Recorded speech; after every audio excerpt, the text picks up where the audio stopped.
1절부터 11절 말씀을 가지고 너는 하나님께 소망을 두라 하는 제목으로 함께 은혜 나누겠습니다. 너는 하나님께 소망을 두라. 시드니 그린버그라는 사람이 청년과 노인의 차이점에 대해서 이런 이야기를 했습니다. 만일 우리가 사람들을 신뢰하고 있다면 우리는 청년이다. 그러나 우리가 사람을 믿지 못하고 있다면 우리는 노인이다. 만약 우리가 새로운 아이디어를 끊임없이 찾고 있다면 우리는 청년이다. 그러나 우리가 과거의 전통과 방법에만 의존하고 있다면 우리는 참으로 노인이다. 만약 우리가 아름다워지려고 노력한다면 우리는 청년이다.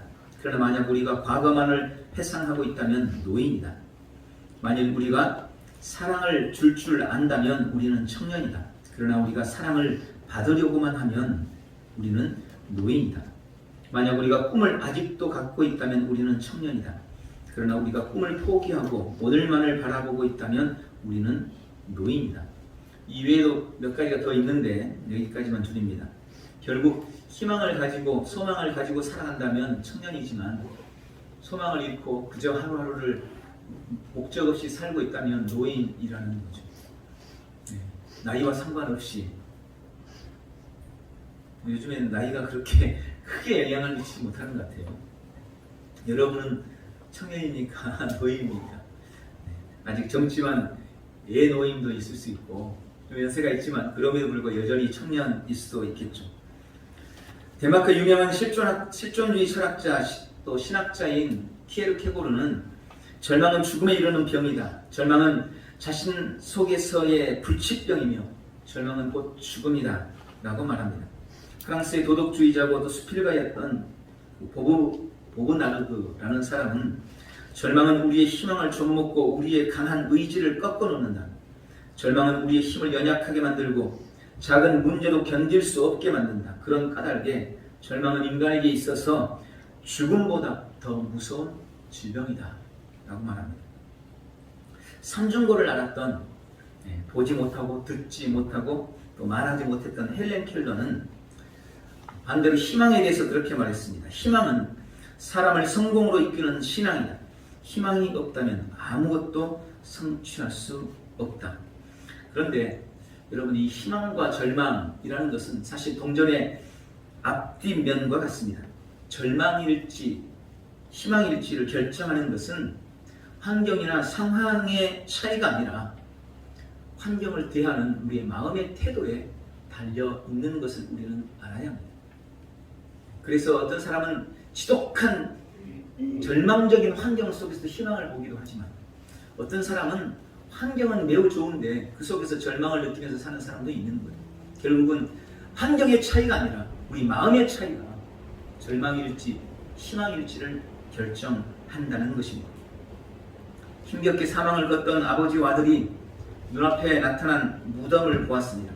아들은 그 무덤을 보면서 아이고, 저 무덤을 보니 우리도 이 사막에서 저 죽은 사람처럼 죽겠구나 하고 절망했습니다. 그러나 아버지는 그 무덤을 보고 무덤이 있는 것 보니 곧 마을이 나타나겠구나 하고 희망을 가졌습니다.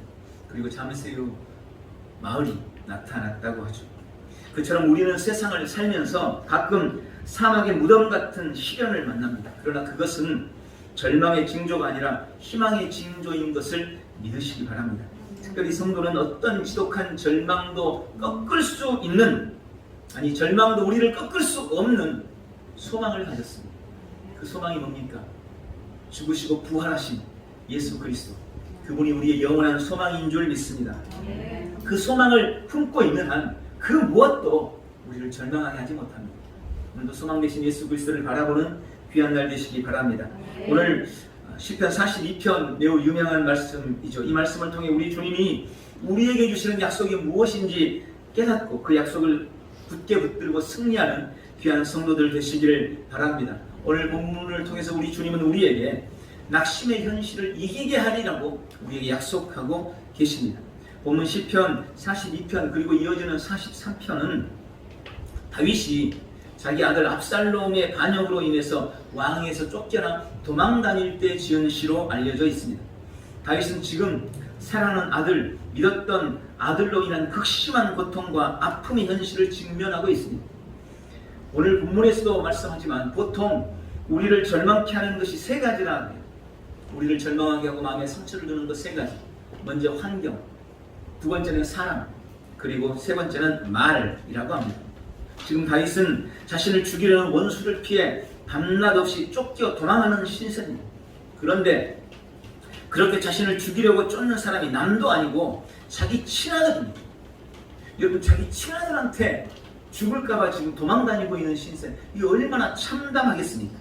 그리고 기다렸다는 듯이 그 일이 벌어지자 원수들이 비수같은 말들을 그에게 쏟아냅니다. 다윗이 가장 듣기 싫어하는 말, 네 하나님이 어디 있느냐. 예수 믿는 사람들이 이 말 참 싫죠. 예수 믿는 사람들이 뭔가 좀 잘못되면 사람들이 득달같이 일어나가지고, 야, 너 믿는다더니 하나님 살아계시다더니 그게 뭐야, 이렇게 말하는 거예요. 이런 말 참. 그래서 성도들은 이 땅이 잘 돼야 뭔가 좀 기도 펴는데, 교회는 열심히 다닌다고 하는데 삶의 자리가 늘 힘들고 어려우면 사람들로부터 이런 말을 듣는 거예요. 그래서 다윗은 그 말이 참 듣기 싫었을 겁니다. 그런 생활, 또 그런 말을 들으면서 그는 날마다 오늘 본문에 보니까 눈물을 음식처럼 삼키는 힘든 시간들을 보내고 있었습니다. 그야말로 절망할 수밖에 없는 모든 요소를 다 갖추어 있었지만, 그러나 그럼에도 불구하고 다윗은 그 절망의 위기를 이겨내고 결국 승리한다는 것을 우리는 말씀을 통해서 깨닫게 됩니다. 오늘 본문에는 다윗이 그런 절망을 이길 수 있었던 세 가지 비결을 보여주고 있습니다. 첫 번째, 다윗은 그런 절망의 환경 속에서 찬송으로 그 어려움들을 이겨내고 있습니다. 5절 보니까 다윗은 힘든 상황 속에서 하나님을 찬송함으로 절망을 이겨냅니다. 여러분, 성경에 하나님께서 찬송하는 사람에게 주시는 궁극적인 은혜가 있습니다. 찬송하는 사람에게 약속하신 하나님의 궁극적인 약속, 그것은 바로 승리입니다. 다윗은 일찍이 이 비밀을 알았기 때문에 그는 가는 곳마다 찬송을 달고 삶을 살았습니다. 왕이 되어서도 그는 전쟁터에 나갈 때 먼저 성가대를 조직해서 그 성가대로 하여금 찬송을 부르면서 행진하도록 했습니다. 전쟁이 벌어져서 피가 솟구치는 그런 전장터에서도 다윗은 성가대들로 하여금 높은 곳에 올라가 하나님을 찬송하도록 했습니다. 그리고 다윗은 그 모든 전쟁터에서 승리했습니다. 구약 성경의 여로보암 왕도 적들이 쳐들어왔을 때 이 비밀을 알았기 때문에 전쟁은 하나님께 속했다. 그리고 성가대를 조직해서 하나님의 선하심과 인자하심을 찬송하겠습니다.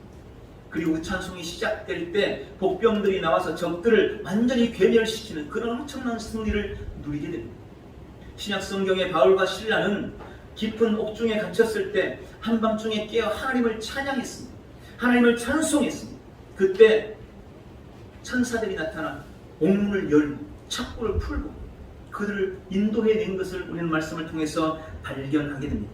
찬송은 절망한 자를 일으켜 세우고 승리를 주는 우리의 가장 강력한 신앙 고백이라는 것을 기억하십니다. 여러분의 삶의 자리에서 찬송을 빼앗기지 않는 복된 성도들이 되시기를 축원합니다.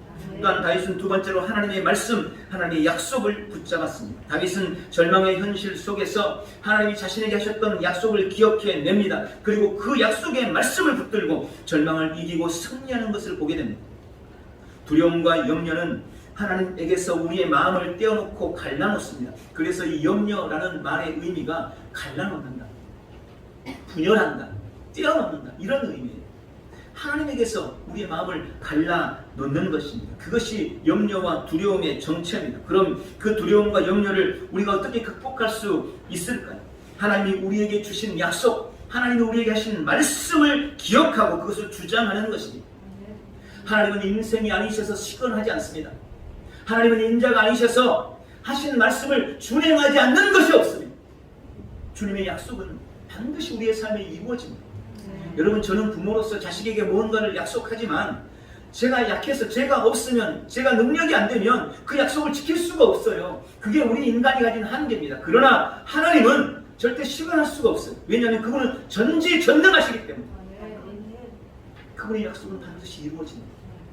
그래서 우리 인생에 절망이 찾아올 때 하나님이 내게 주신 약속, 하나님의 성경을 통해서 우리에게 주신 이 말씀을 붙잡으면 그는 그런 절망과 어려움들, 그런 두려움과 염려를 이겨낼 수 있는 것입니다.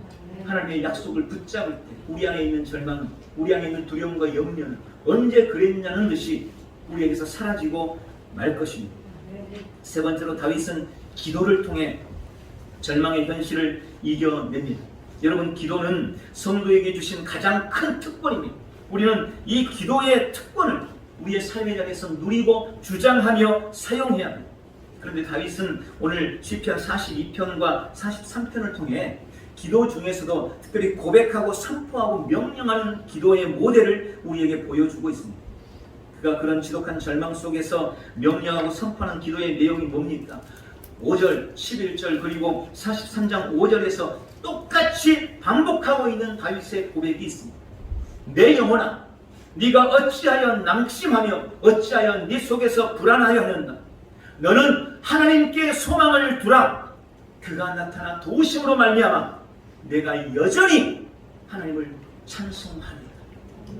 여러분, 다윗은 두려움에 떨고 있을 때 하나님 앞에 엎드려서 주여 도와주세요 하는 대신에 자기 자신을 향해서 두려워하지 말라고, 자기 자신을 향해서 하나님께 소망을 두라고 명령하고 선포하고 있는 것을 봅니다.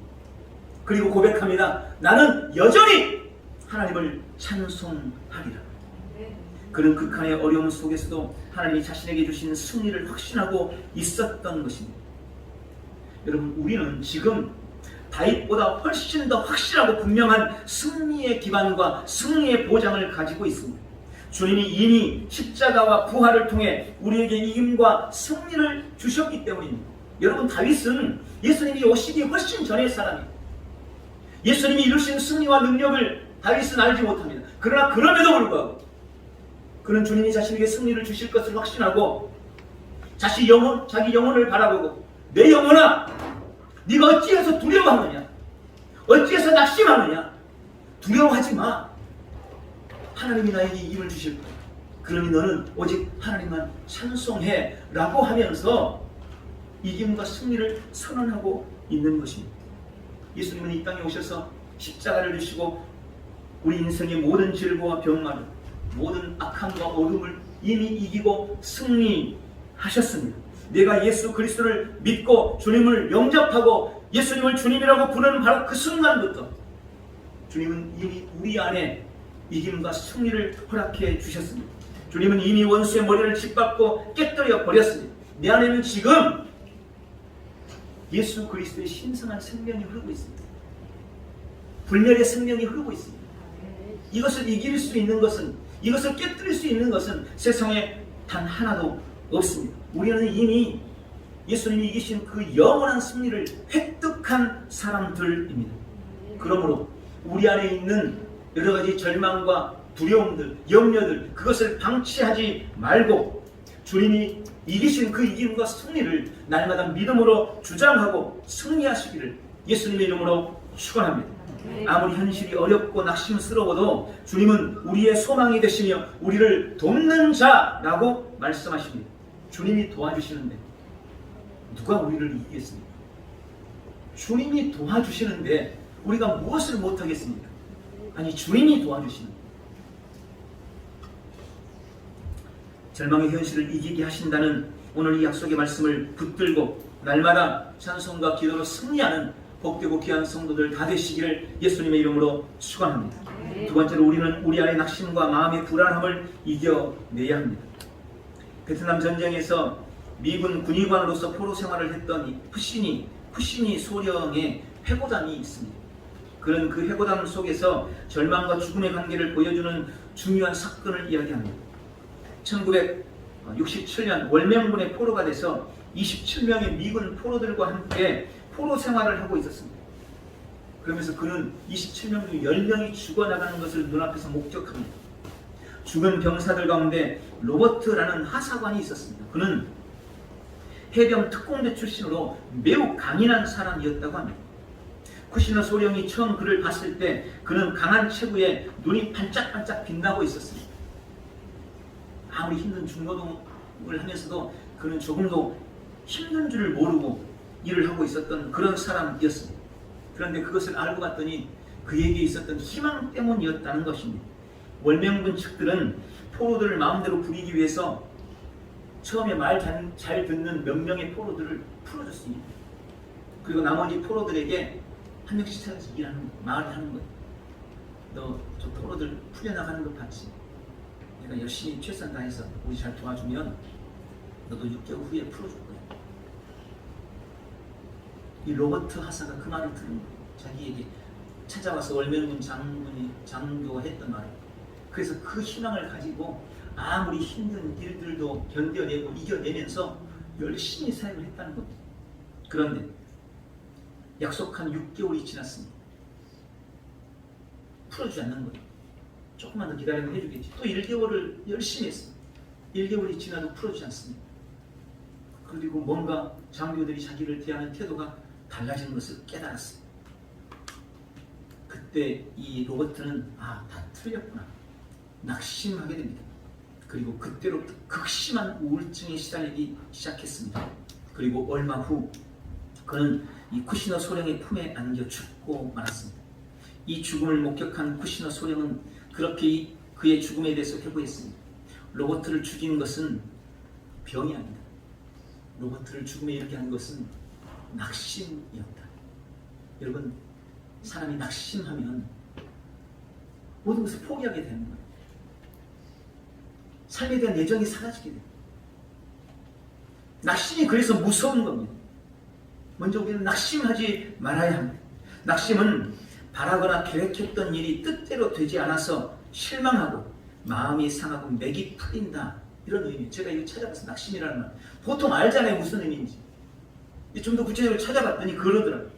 바라거나 원했던 일들이 계획대로 되지 않아서 마음이 상하고 실망하고 그래서 맥이 풀리는 상태, 이게 낙심이라고 합니다.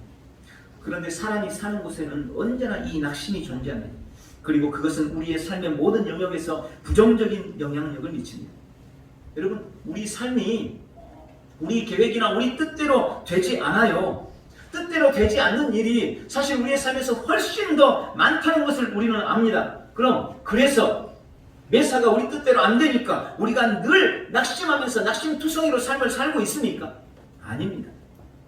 가만히 보면 내 뜻대로 되지 않지만 어떤 것에 대해서는 아주 의연히 받아들여요.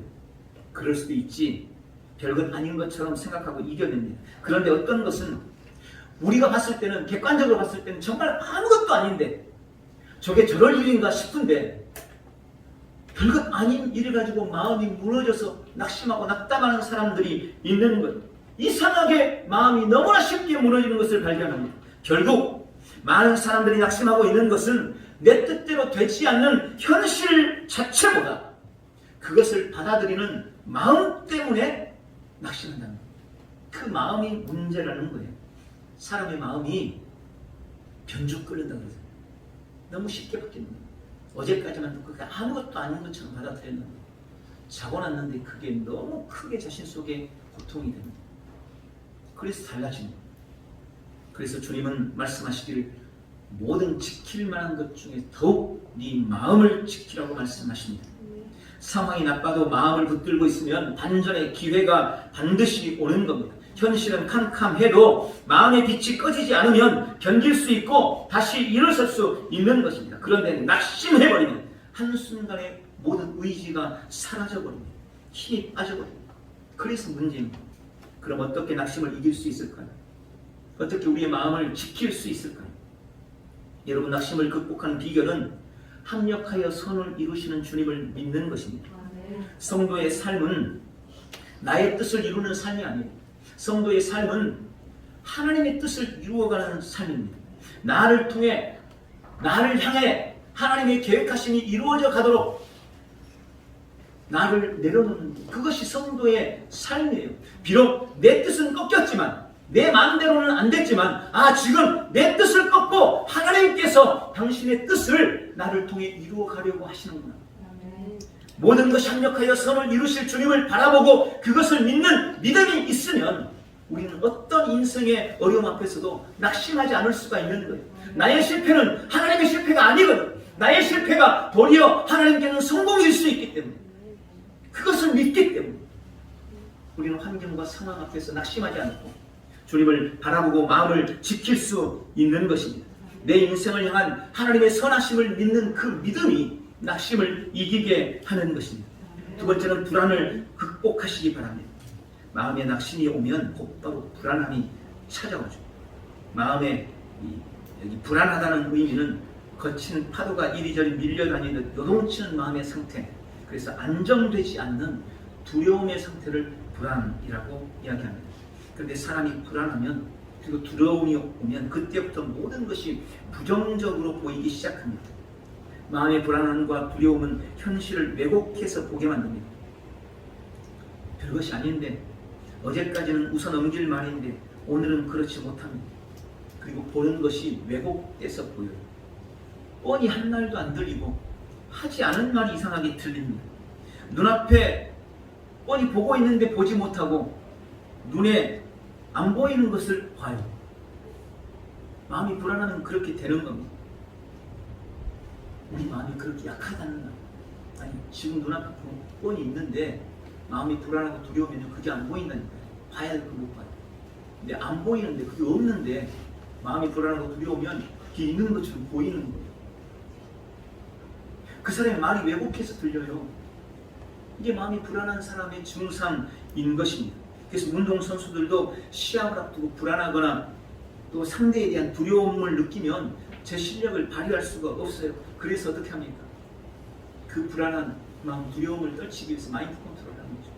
박태환 선수가 맨날 여기다 끼고 이렇게 나와서 하는 거, 그건 다 그런 마음의 불안함과 두려움을 극복하고 마음을 컨트롤하기 위해서 그런 것입니다. 그리고 그런 사람들이 흔히 그런 말이 있습니다. 자신만의 어떤 루틴이 있다. 그런 불안함과 두려움을 극복하는 자신만의 어떤 방법들이 선수들에게 다 있다는 것입니다. 저는 이 설교를 준비하면서 우리 성도들도 마음속에 찾아오는 불안과 두려움을 극복하고 특별히 하나님의 임재를 느끼는 자신만의 방법, 자신만의 어떤 루틴을 가져야 되겠다고 생각을 했습니다. 여러분은 어떻게 할 때 불안한 마음이 안정되고 두려움이 극복됩니까? 어떻게 할 때 하나님의 임재가 여러분에게 느껴지고 또 그 임재 안에 빨리 들어갈 수가 있습니까? 저도 좀 그런 편인데, 오늘 본문의 다윗은 찬송이 그의 마음의 불안함과 두려움을 떨치고 하나님의 임재 안에 들어가는 그의 루틴이었습니다. 그래서 그는 가는 곳마다 찬송합니다. 그가 비파를 켜고 찬송을 하면 악신이 떠나가고 심령의 평강이 찾아갔어요. 그래서 다윗은 그 누구보다 찬송하는 일에 열중했습니다. 여러분, 이게 다윗이 가진 하나님의 임재를 누리는 그만의 루틴이었다는 거예요. 여러분도 여러분만의 어떤 두려움의 극복법을 개발하고 그것을 가지고 있어요. 어떤 사람은 부르짖어 기도하고, 어떤 사람은 목청껏 찬송하기도 하고, 어떤 사람은 큰 소리로 하나님의 말씀을 읽기도 하고, 혹은 어떤 사람은 금식하죠. 어떤 사람은 산에 올라가서 기도하고, 또 어떤 사람은 좋아하는 목사님의 설교를 계속 듣거나, 또 상황에 맞는 말씀을 가지고 그것을 끊임없이 암송하기도 합니다. 자신만의 불안과 두려움을 극복하고 하나님의 임재에 들어가는 방법이 있는 거예요. 제가 이렇게 말씀드리면 어떤 분은 그렇게 말할 수 있어요. 아니 목사님, 저는 노래방 가서 노래 한 자락 하고 나면 속이 좀 풀리던데요. 그냥 땀이 나도록, 숨이 차도록 좀 뛰거나, 혹은 맛있는 음식 갖다 그냥 막 먹고 나면 마음이 좀 풀리던데, 그럴 수 있어요. 그러나 가만 생각해 보십시오. 그렇게 그냥 노래방 가가지고 노래하거나 땀을 내는 운동하거나 그러고 나면 또 돌아서면 다시 불안과 두려움이 오는 거예요. 네, 거기는 하나님의 역사하고는 상관이 없기 때문에 그런 거예요. 세상적인 그런 방법 가지고는 결국 다시 제자리로 돌아오고 말아요. 하나님께서 역사하신 주님의 임재 안에 들어가는 것이 핵심이라는 것을 기억하셔야 됩니다. 마음이 잠깐 풀리거나 마음의 두려움이 잠깐 해소되는 것이 목적이 아니라 주의 임재에 들어가서 하나님을 만나고 주의 뜻을 깨닫는 것이 목적이 됩니다. 그래서 영적인 루틴을 여러분이 반드시 가지고 있어요. 나는 힘들고 어려울 때 이렇게 하면 하나님 나에게 쉽게 은혜를 주시고 내가 빨리 주님의 임재에 들어가. 그것 오늘 한번 고민해 보시고, 만약 나에게 이미 그것이 있다면 그걸 접하셔야죠. 그게 없다면 오늘 제가 말씀드린 여러 가지 예들을 한번 생각하시면서 한 번씩 해보세요. 부르시자고 기도를 해본다든지, 아니면 교회 오세요. 오셔서 이 미가엘 틀어놓고 노래방 가서 노래하듯이 한번 찬송을 힘차게 몇 번 해보시든지, 그래서 주님의 임재를 느끼고 내 마음의 불안함과 두려움을 극복할 수 있는 그런 비결을, 그런 방법을 여러분이 반드시 가지기를 주님의 이름으로 축원합니다. 낙심과 마음의 불안함을 극복해야 합니다. 낙심된 마음, 불안하고 두려움을 가지고는 절대 절망의 현실을 이길 수 없기 때문입니다. 찬송과 기도로 낙심과 불안을 이겨내는 복된 성도들이 되시기를 예수님의 이름으로 축원합니다. 마지막으로 오직 하나님께 소망을 두십시오. 여러분, 어떤 싸움이든 승리의 비결, 승리의 원리는 간단합니다. 상대보다 강한 무기를 가지면 됩니다. 맨손으로 적이 올 때는 나한테 뭐 돌멩이라도 하나 들면 그게 이길 수 있는 거예요. 작은 작대기를 가지고 오는 적한테는 내가 큰 몽둥이 하나 들면 이길 수 있어요. 강도가 칼을 들고 오면 나한테 권총이 있으면 얼마든지 이길 수 있는 거죠.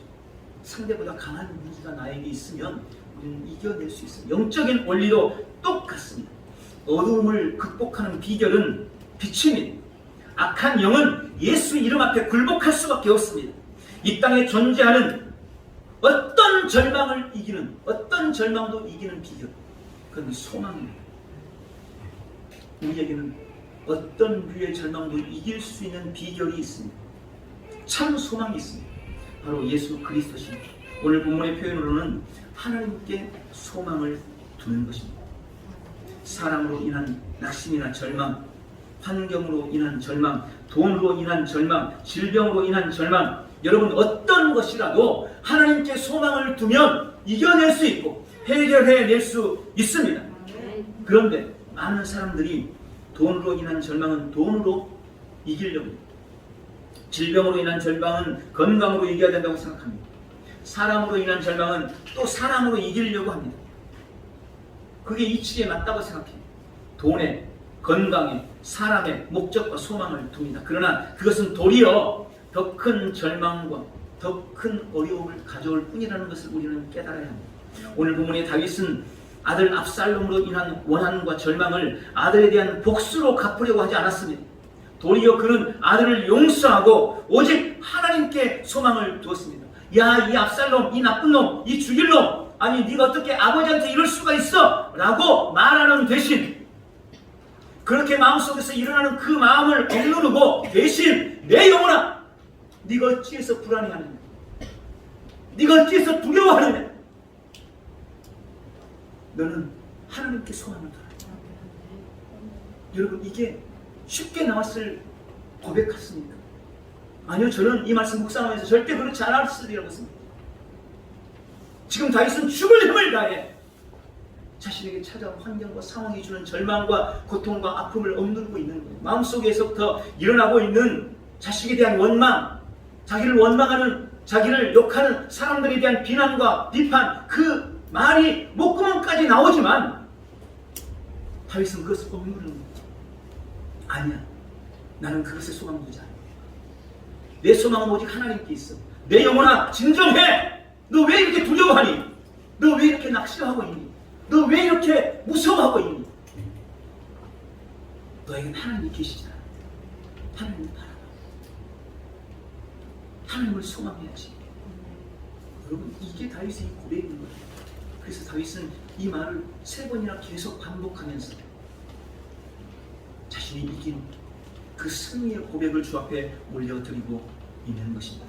그랬더니 그렇게 내 영혼아, 네가 어찌해서 낭망하느냐, 어찌해서 두려워하고 있느냐, 너는 하나님께 소망을 두라, 그리고 하나님을 찬양하리라. 그렇게 고백했더니 하나님이 갚아주십니다. 하나님이 회복시켜 주십니다. 하나님이 이기게 하셨습니다. 여러분, 그것이 비결인 것입니다. 그것이 방법입니다. 감정대로, 현실과 상황대로 반응하지 마시고 오늘 다윗처럼 하나님을 소망 삼기로 결단하시기 바랍니다. 말씀을 맺습니다. 여전히 해결되지 않는 낙심과 절망이 있습니까? 삶이 불안하고 두려우십니까? 오늘 찬송과 기도로 약속의 말씀을 붙들고 하나님께 소망을 두시기 바랍니다. 두려워하는 내 영혼을 향하여 오직 하나님께만 소망을 두라고 선포하시기 바랍니다. 오직 하나님께 소망을 두고 주님의 도우심과 승리의 은혜를 범사에 누려나가는 복되고 귀한 성도들 다 되시기를 예수님의 이름으로 축원합니다.